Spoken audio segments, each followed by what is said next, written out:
Good morning, students. Today we are going to study a sonnet. Shall I compare thee to a summer's day written by William Shakespeare? Before reading the sonnet, let us discuss what is sonnet. The term sonnet comes from the Italian word sonetto, which means little song or sound. A sonnet is a poem of 14 lines. A lyric poem of 14 lines. There are 6 types of sonnet. The first one is the Italian sonnet, or the classical sonnet, or the Petrarchan sonnet. The Italian sonnet was practiced by Dante, Guinicelli, Cavalcanti, but it was popularized by Petrarch, so it is named as Petrarchan sonnet. The Petrarchan sonnet consists of 2 stanzas. The first stanza is called octave and it has 8 lines, and the second stanza has 6 lines and it is called sestet. So Italian sonnet is divided into 2 stanzas, octave and sestet. The next one is English sonnet or Shakespearean sonnet. English sonnet is divided into 3 quatrains and a couplet. What is quatrains? A quatrain is a stanza of 4 lines. So there are 3 quatrains. 3 into 4 is equal to 12 lines and a rhyming couplet. Couplet means 2 lines rhyming together. And the rhyme scheme of English sonnet is A B, A B, C D, C D, E F, E F, G G. The third one is Spenserian sonnet. It is also divided into 3 quatrains and a couplet. But the rhyme scheme is different from the English sonnet. The rhyme scheme of Spenserian sonnet is A B A B, B C V C, C D C D, E E. The other 3 types are Miltonic sonnet, Tarjarima sonnet, Cartel sonnet. Now let us discuss about the poet William Shakespeare. Actually, not so much was known about the poet William Shakespeare. The poet William Shakespeare was born on April 23 in 1564 and died in April 23, 1616. He was known as the Bard of Avon. He wrote mainly in the reign of Queen Elizabeth I and King James VI. His parents were John Shakespeare and Mary Arden. He studied at a grammar school at Stratford. Actually, Shakespeare did not study so much, but he was not at all a too much educated person. Educated means formally educated. He had great depth, he had knowledge, but he had not so much formal education. Ben Jonson remarked Shakespeare knew small Latin and less Greek. This remark clearly suggests that he was not so much formally educated person, but his education, his formal education did not prevent him from creation. He wrote 154 sonnets and 2 long poems and 37 plays. 37 plays. It is said that in his youth he posed in the forest of Sir Thomas Lucy, and he was forced to flee from his birthplace, and later he joined the Barbage's company of actors. As an actor, he also showed his brilliance. But the most vital point, the most vitality, the genius of the poet is revealed in his writings. Sonnets, plays, 2 long poems. Today we are going to read a sonnet written by William Shakespeare, sonnet number 18. Shakespeare wrote 154 sonnets, of which sonnet number 1 to sonnet number 126 is addressed to Mr. W.H. But sonnet number 127 to sonnet number 152, 127 to 152 addressed to Dark Lady, and 153 and 154, sonnet number 153 and 154 addressed to Cupid, the Roman god of love. Today our topic is sonnet number 18. Shall I compare thee to a summer's day?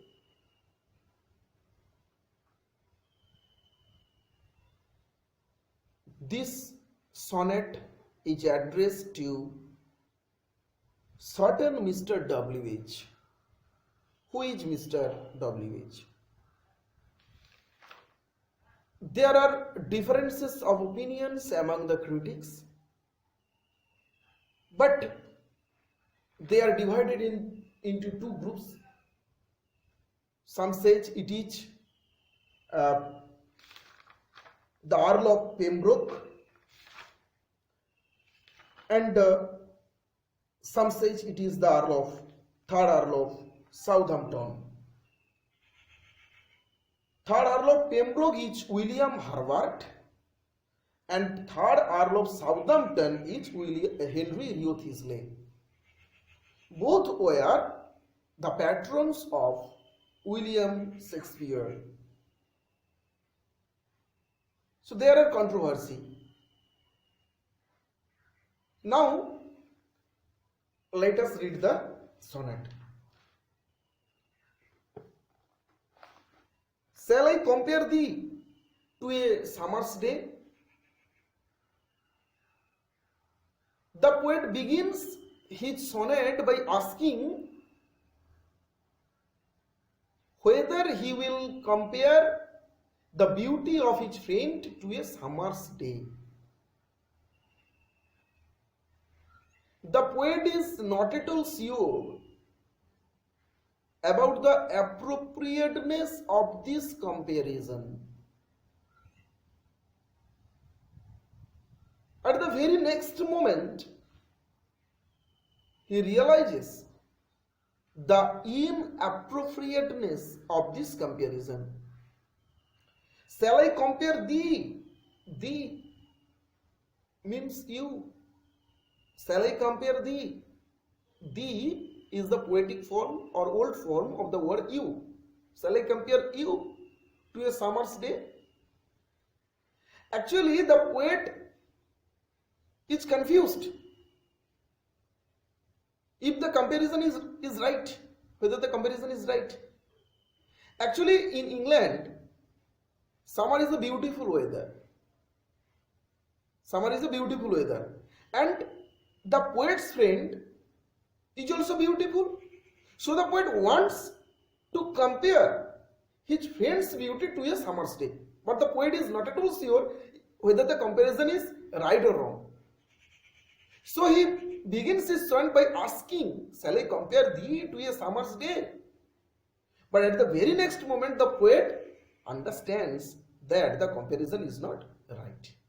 The poet says, thou art more lovely. Thou, you, the poet's friend, is more lovely and more temperate. Thou art more lovely and more temperate. You are more lovely.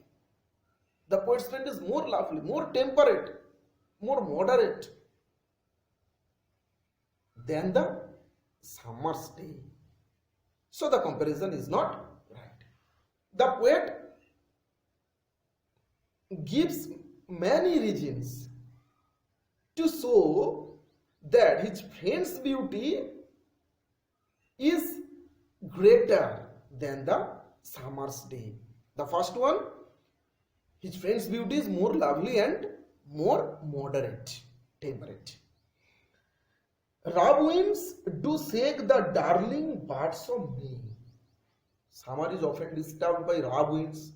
Okay, there are occasional storms in summer. So the poet says, rough winds shake the darling birds, beautiful birds of May. There are occasional storms. And summer's leech, summer's duration hath all too short a date. The line means summer is short-lived. So the first stanza, the poet begins his poem by asking whether he will compare his friend's beauty to a summer's day. Actually, the poet is not at all sure about the appropriateness of this comparison. At the very next moment, he understands the inappropriateness of this comparison and he gives many reasons. There are occasional storms in summer and summer is short-lived.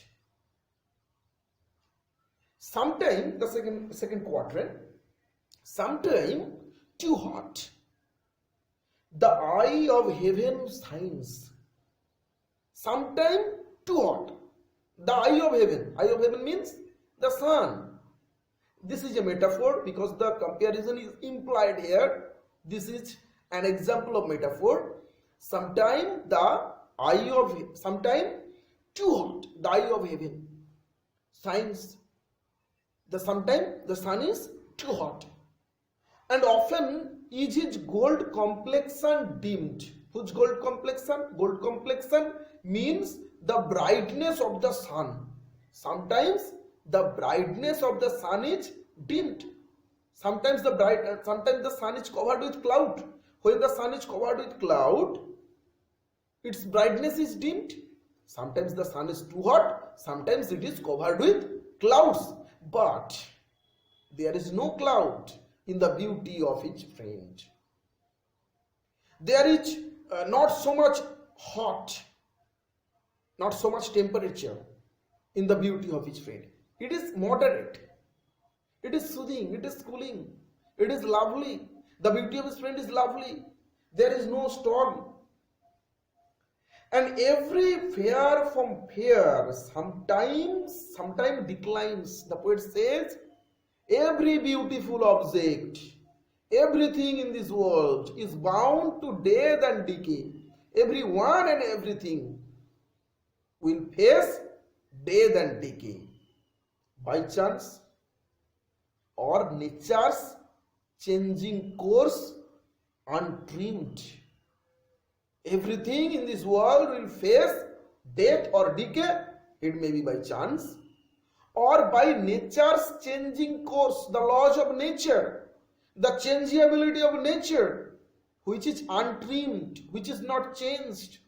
We cannot change the rule of nature. We cannot change the changeability of nature, which brings death and decay to everyone. Every beautiful object, everything in this world is bound to death and decay. The second quatrain expresses sometimes the sun is too hot, sometimes it is covered with clouds, and every beautiful object is bound to death and decay by chance or nature's changing course. Nature's changing course means the rule of the nature, the changeability of the nature. Third quatrains. In the third quatrains, from second quatrains to third quatrains, there is a volta. Volta means change of thought.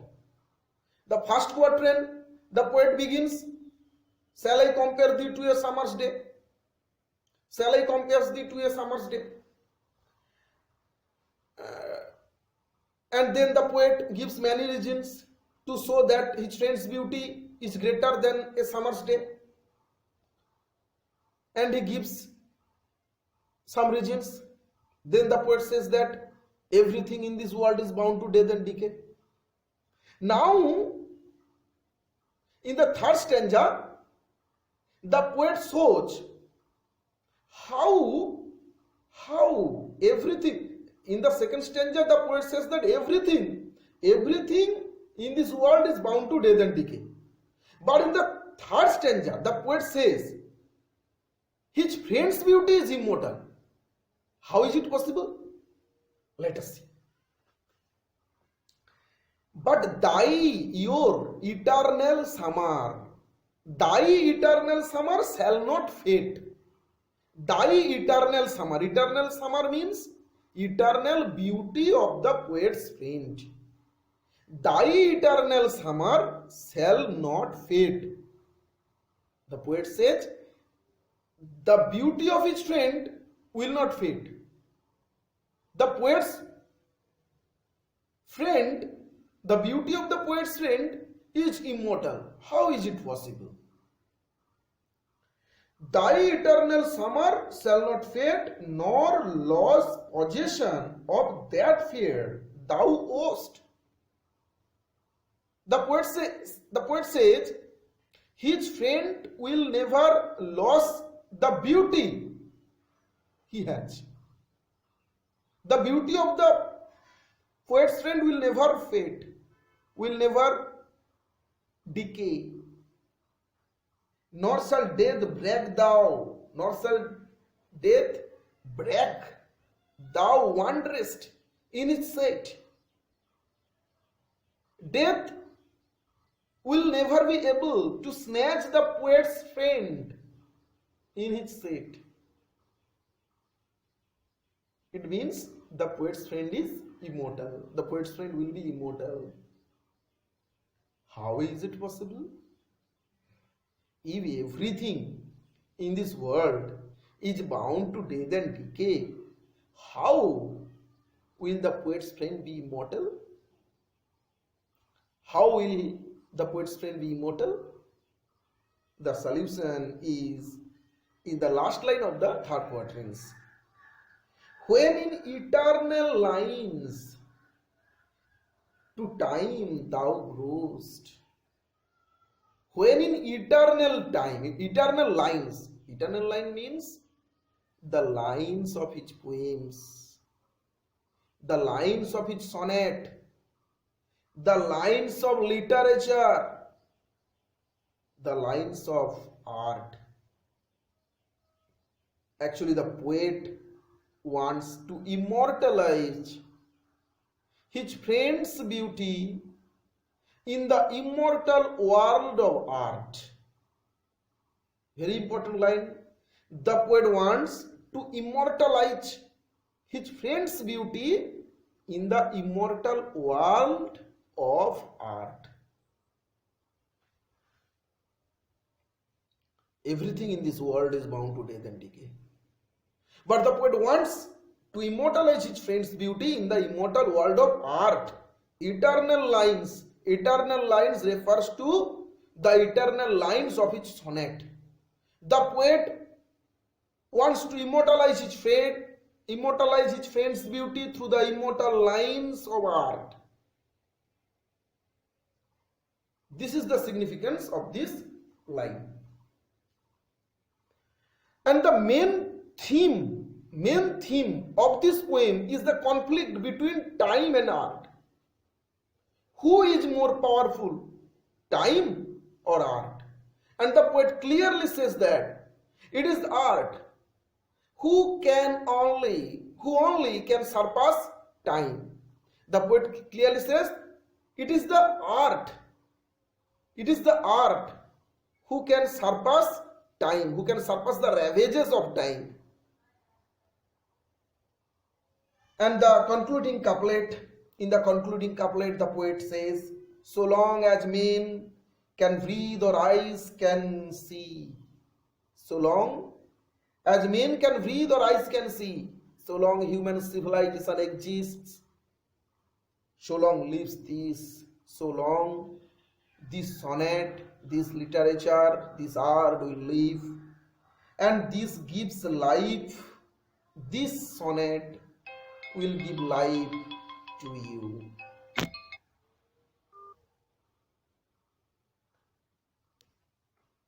This means